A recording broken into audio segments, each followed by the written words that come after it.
पहाटेचे 4:30 वाजले होते. संपूर्ण सृष्टी अजून निद्राधीन होती.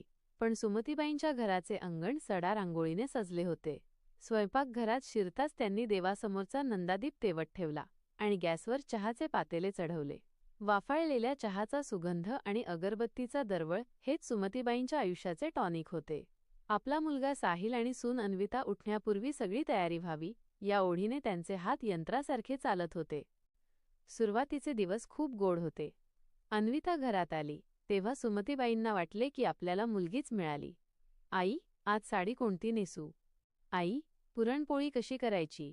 असे विचारणारी अन्विता सुमतीबाईंच्या गळ्यातील ताईत बनली होती. पण काळानुसार ही जवळीक कमी होत गेली आणि तिची जागा उपेक्षेने घेतली.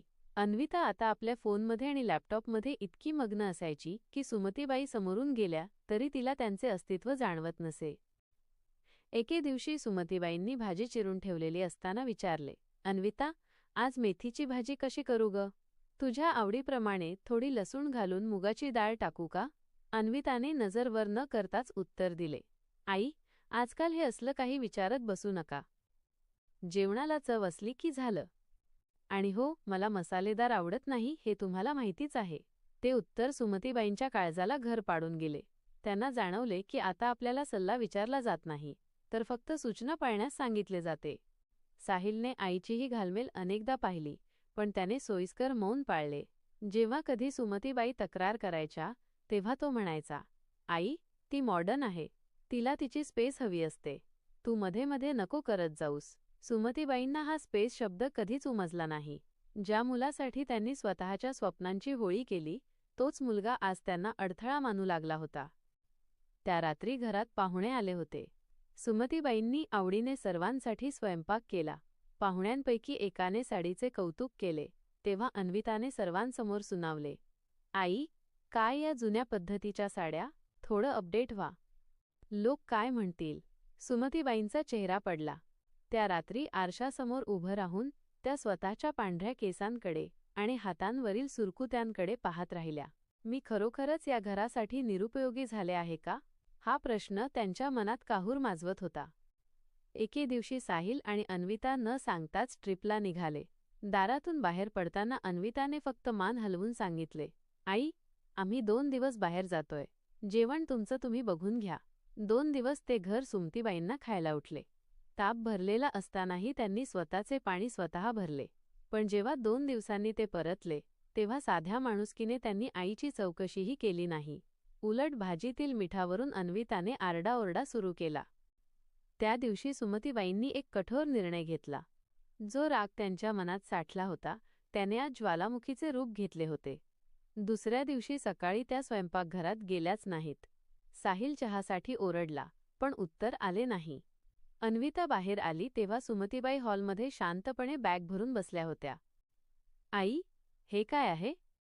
कुठे जाताय? साहिलने घाबरून विचारले. सुमतीबाई अत्यंत शांत आवाजात म्हणाल्या, अन्विता, तू म्हणाली होतीस ना की हे तुझं घर आहे. आजपासून हे खरंच तुझं घर आहे. मी या घराचा पाया होते, पण आता तुम्हाला फक्त भिंती हव्या आहेत. जिथे माझ्या अस्तित्वाचा आदर नाही तिथे राहून मी स्वतःचा अपमान करून घेणार नाही. माझा राग तुला आज नाटक वाटत असेल, पण हा माझा स्वाभिमान आहे. त्यांनी घराचा उंबरठा ओलांडला. तो दरवाजा बंद होण्याचा आवाज संपूर्ण घरात घुमला. त्या दिवशी पहिल्यांदा साहिल आणि अन्विताला जाणवले की घरातली शांतता किती भयानक असू शकते. स्वयंपाकघरात डबे विखुरलेले होते, देवघरातला दिवा विझलेला होता आणि घरातली माया हरवली होती. 2 दिवस अन्विताने घर सांभाळण्याचा प्रयत्न केला, पण तिला पावलोपावली सुमतीबाईंच्या कष्टाची जाणीव झाली. प्रत्येक कोपऱ्यात आईचे अस्तित्व होते जे तिने आजवर नाकारले होते. अखेर पश्चात्तापाने दग्ध होऊन दोघेही सुमतीबाईंच्या जुन्या घराकडे धावले. तिथे सुमतीबाई खिडकीत बसून शून्यात पाहत होत्या. साहिलने आईचे पाय धरले. आई, आम्हाला माफ कर. आम्ही तुला गृहीत धरलं. अन्विता रडत म्हणाली, आई, खरंच चुकलं आमचं. घराला मालकीण नको, आई हवी आहे. सुमतीबाईंच्या डोळ्यांतून पाणी वाहू लागले. त्यांनी दोघांना जवळ घेतले. त्या दिवशी त्या घरी परतल्या, पण आता परिस्थिती बदलली होती. आता अन्विता बाहेर जाताना विचारून जायची.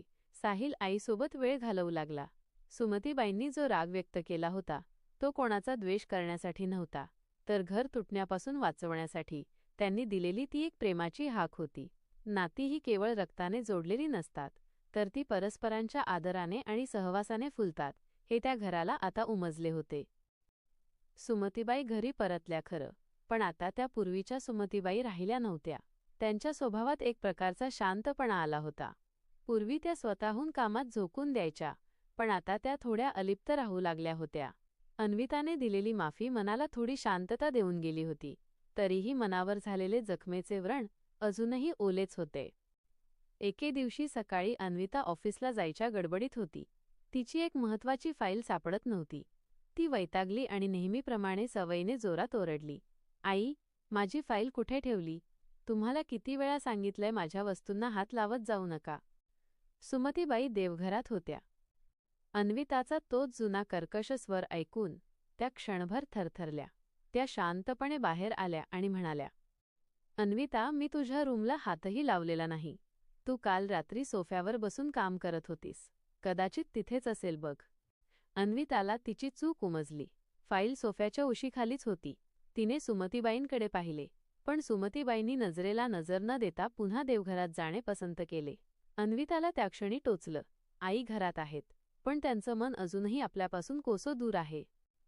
त्या रात्री अन्विताने ठरवलं की आता नुसती माफी पुरेशी नाही, तर आईचा गेलेला विश्वास परत मिळवावा लागेल.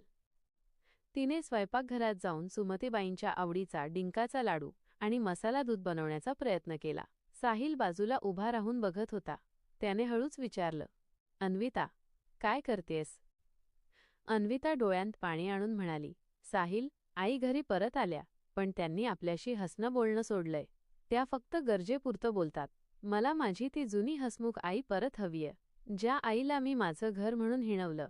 आज त्याच घराच्या कोपऱ्यात त्या मला परक्यासारख्या वावरताना दिसतात, तेव्हा खूप दुःख होतं."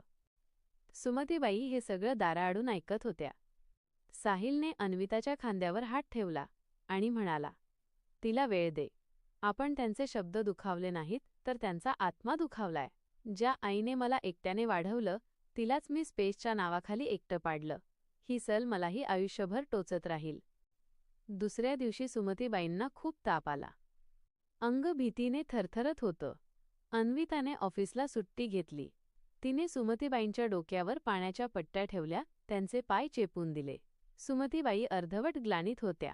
त्यांना पुन्हा तोच भास झाला की त्या घरात एकट्याच आहेत. त्या पुटपुटल्या, "साहिल, पाणी." "कोणाला सांगू?" अन्विताने त्यांचा हात घट्ट धरला आणि म्हणाली, "आई, मी आहे इथे. तुम्ही एकट्या नाही आहात. पुन्हा कधीच तुम्हाला एकटं वाटू देणार नाही." तिने स्वतःच्या हाताने आईला मऊ भात भरवला.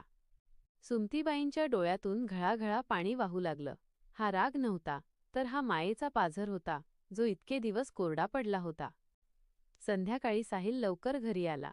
त्याने पाहिलं की अन्विता आईच्या कुशीत डोकं ठेवून बसली आहे आणि सुमतीबाई तिच्या केसांवरून हात फिरवत आहेत. तो कोपरा पुन्हा एकदा घर वाटू लागला होता. काही दिवसांनंतर सुमतीबाईंच्या वाढदिवशी साहिलने एक सरप्राईज प्लॅन केलं. त्याने घराच्या पाटीवर नवीन नाव लावलं, सुमती निवास. सुमतीबाईंनी ती पाटी पाहिली आणि साहिलकडे प्रश्नार्थक नजरेने पाहिलं. साहिल म्हणाला, "आई, हे घर तू निर्माण केलंस. आम्ही फक्त त्यात राहणारे पाहुणे आहोत. तुझ्या अस्तित्वाशिवाय या घराला काहीच किंमत नाही." अन्विता पुढे आली आणि तिने सुमतीबाईंना एक सुंदर काठपदर साडी भेट दिली, अगदी तशीच जशी तिने एकदा जुन्या पद्धतीची म्हणून हिणवली होती. अन्विता म्हणाली, "आई, ही साडी नेसून जेव्हा तुम्ही उभे राहता तेव्हाच या घराला घरपण येतं. आमची मॉडर्न विचारांची झूल तुमच्या या संस्कारांसमोर खूप फिकी आहे." सुमतीबाईंच्या चेहऱ्यावरचं ते दुःख आता कायमचं पुसलं गेलं होतं. त्यांनी साडीचा पदर डोळ्याला लावला आणि मनाशीच म्हणाल्या, "सासूचा राग हा कडू असू शकतो, पण तो कडू रस जसा आरोग्याला चांगला असतो, तसाच तो राग कुटुंबाला शिस्त आणि आदर शिकवण्यासाठी गरजेचा असतो." घराचा उंबरठा आता फक्त लाकडी राहिला नव्हता, तर तो एकमेकांच्या आदराचा प्रतीक बनला होता. अन्विता आता बाहेर जाताना हक्काने सुमतीबाईंच्या जवळ जाऊन निरोप घ्यायची आणि सुमतीबाईही हसत हसत म्हणायच्या, "नीट जाग पोरी आणि लवकर ये." बोध, आईचा रागावणं हे शिक्षकासारखं असतं, जे आपल्याला आयुष्याचा खरा अर्थ शिकवतं. नात्यात संवाद असावा, पण त्या संवादात आदर नसेल तर तो संवाद व्यर्थ असतो. असा एक लाईक आम्हाला अशाच नवनवीन कथा शोधण्यासाठी प्रोत्साहन देतो. जर व्हिडिओमधील कथा आवडली असल्यास लाईक करा, शेअर करा आणि सबस्क्राईब करा. धन्यवाद. पुन्हा भेटूया एका नवीन कथेसह. तोपर्यंत काळजी घ्या.